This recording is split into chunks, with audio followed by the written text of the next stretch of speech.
Diving on into our first project, we are going to be making this flower stamped pillow, which I created back in 2018, but it's still such an incredible DIY project. I went ahead and I started off by taking some baby breath flowers and just pressing them between two pieces of paper and added a couple of books on top. And after a few hours, you're going to have these nice pressed flowers, and we're going to essentially be using these as stamps for our DIY.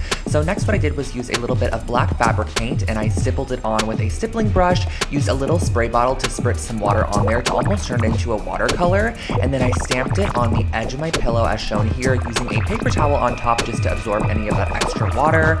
So as you can see, as you stamp it down, it creates this nice kind of watercolor stamped effect. And I created this all the way around the entire exterior of the pillow, making sure to kind of create a circular shape as I went with it, because in the end I wanted to go back with a paintbrush and some watered down paint to add an initial.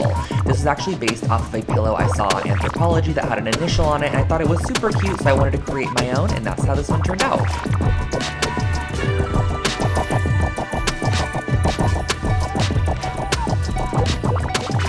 This next project is actually my first ever IKEA hack I uploaded to this channel, and I love it to this date. So I basically ended up using all three of these products here. I used the Frocta straps, I also went ahead and used the Alceda braided floor cushion, and also this little stool as well. And the process of creating this is actually super simple. So I just went ahead, I flipped the floor cushion upside down and flipped the stool upside down as well. As you can see, I got this from the As Is section from IKEA. And all you have to do, since I'm using those Frocta straps here, is go ahead and just mount the stool to the base of the floor cushion. Now the underside of the floor cushion has a nice kind of metal wiring. This allows you to intertwine your strap throughout and just strap it however tight you would like.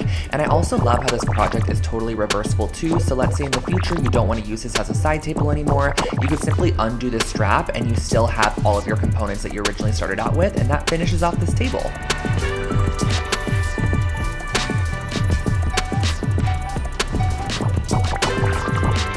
Here we have one of my first ever macrame projects I created on this channel, and this is kind of like a faux macrame because you get the look of macrame without actually having to put in all the work needed. So I actually started off with this metal pot here. I believe I got this at Joann Fabric, and some macrame cord also from Joann's.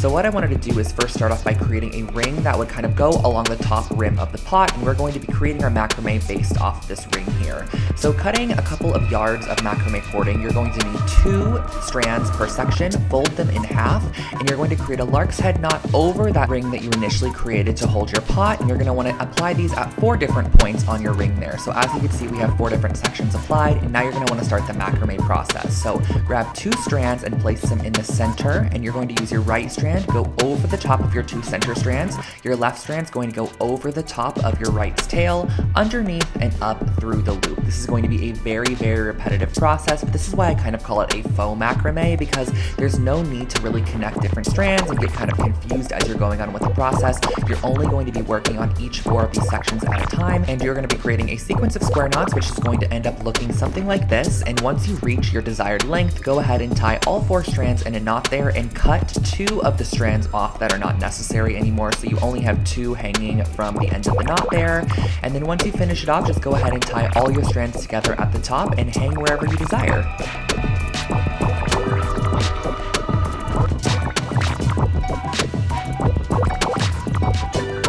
I'm a huge fan of taking Polaroid photos, but I never really know how to display them, so I figured we can create this really fun interchangeable Polaroid display. So I went ahead and used this wood sign and a couple of these bags here to create this. So the wood sign is from Michael's Craft Store. I went ahead and painted it white to start, but you could stain this, you could paint it black, however you want to go along with it. And then at the top, I went ahead and screwed in one of these little hooks here, which are traditionally used for picture hanging or hanging plants from your ceiling. And then I went ahead and grabbed my 3x4 inch bags, punched a hole in the top there, and you can slide your Polaroids inside, which really allows you to interchange them and kind of display them as you would like to. You can also add a ton of bags to this. You can have like 10 to 15 bags hanging from the hook that have lots of different Polaroids on them, so you can kind of flip through them and see all of your memories in one location.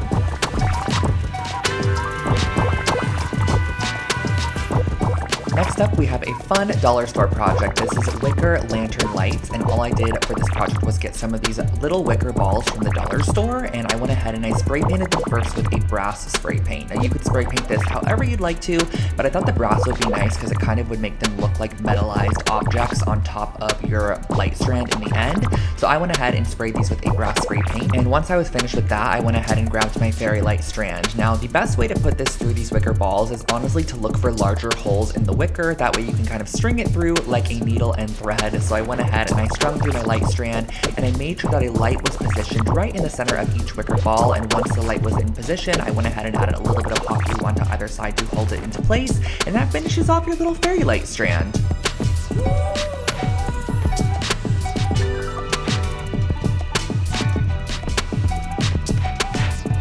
I've created so many throw blankets over the years, but this was an IKEA hack that I really love. It's so simple and easy to transform any blanket, so I went ahead and started off with a simple knitted blanket from IKEA, and I also got some chunky yarn and a large yarn needle as well. This just makes the process so much easier.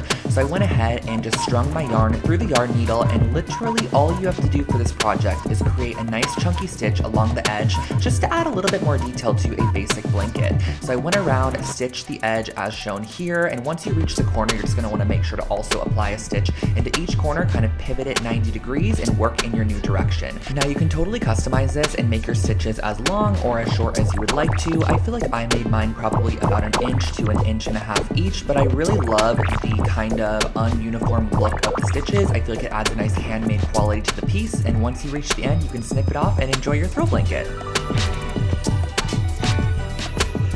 Here is a wall art project that is again totally customizable and extremely simple. So if you need something quick and easy, this one is for you. I started off with a couple of metal rings. Now you just want 2 varying sizes for this project, and I gave them a nice coat of black spray paint. But again, this is totally customizable, so you can spray it whatever color or metal finish you want to. Now I went ahead and I did a little lark side knot of the gray yarn at the top there and just tied a little loop. This is going to be the top of our wall hanging where we are going to be hanging it on the nail.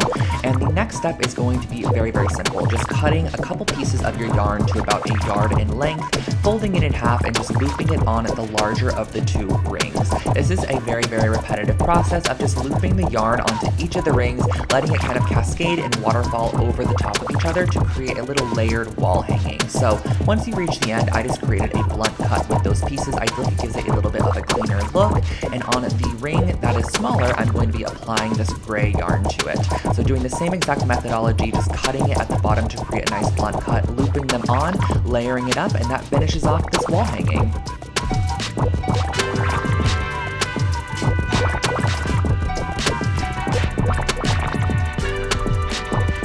I remember this copper and concrete jewelry stand being a huge hit on my channel, so I'm really excited to kind of be reliving it right now. So you're going to want to go ahead and get a couple of copper pipe pieces along with some concrete and a mold that you're going to be using for your concrete. So I just used some simple concrete mix. You guys all know that I basically suggest the pre-sifted one that comes in the 10-pound bucket. Back then though, when I was creating this project, I did not know about that. So now I do. I highly suggest that one. I went ahead and mixed up some concrete, poured it in the bottom of an oatmeal container, and then went ahead and placed one of my probably about 8-inch tall copper pipes on the inside there. You're going to want to go ahead and let that dry fully overnight so you have a nice base for your jewelry stand. The great thing about concrete is it's pretty heavy, so it's going to weight it down and allow you to apply really whatever you want to the stand. So I'm going to go ahead and just use E6000 to kind of conjoin the copper pipes together, but I went ahead and kind of placed this little T-shaped joint right there, and then I also added some E6000 on the inside to place in one of my copper pipes as well, which is going to be the crossbar. Just let this cure for a couple of hours to the next day, and that finishes off your jewelry stand.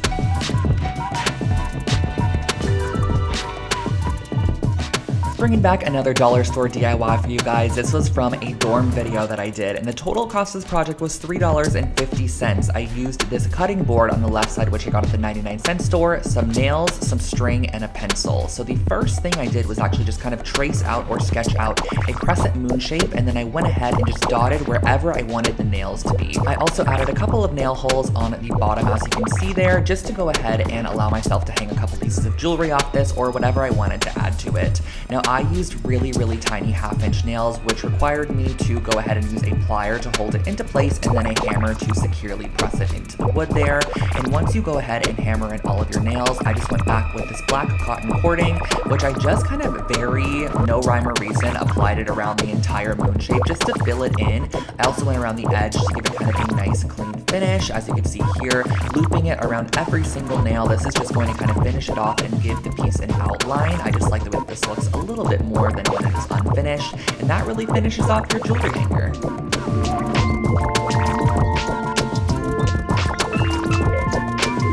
Moving on to our next project, I called this one Floral Globe Decor. Not sure why, because it is more so a fun paperweight or just a cute little shelf decor piece, but I went ahead and I used some resin for this project, a mold, and also some faux florals. So the first thing that I did was I actually sprayed my resin release spray into my mold, and then I pulled off a couple of these yellow roses here. I think I got these at Michael's or Joann's, but you can also get them from the dollar store for sure. So I pulled off a couple of those along with the leaves, and then you're going to want to mix up your resin. So the resin is super simple. It is equal parts of the resin and equal parts of the hardener. Just make sure to stir each one individually for about 2 minutes each, and then mix them together and stir for about 2 minutes as well. So as you can see here, I'm just mixing it up, making sure it's nice and incorporated, and then you're going to go ahead and mix them together. So just pour one of the cups into the other one. The resin is now going to start its process of chemical reaction, I guess you could say, and you're going to pour that into your mold there. I then placed in my flowers. You could do flowers, you could do glitter, whatever you have that is small that would kind of fit inside of this resin mold would be perfect for this project. I just opted for the flowers there. I whipped up another batch of resin, poured it over the top to ensure that everything was fully covered, and then you're going to let this sit for probably about 24 to 48 hours, and that finishes off your little paperweight.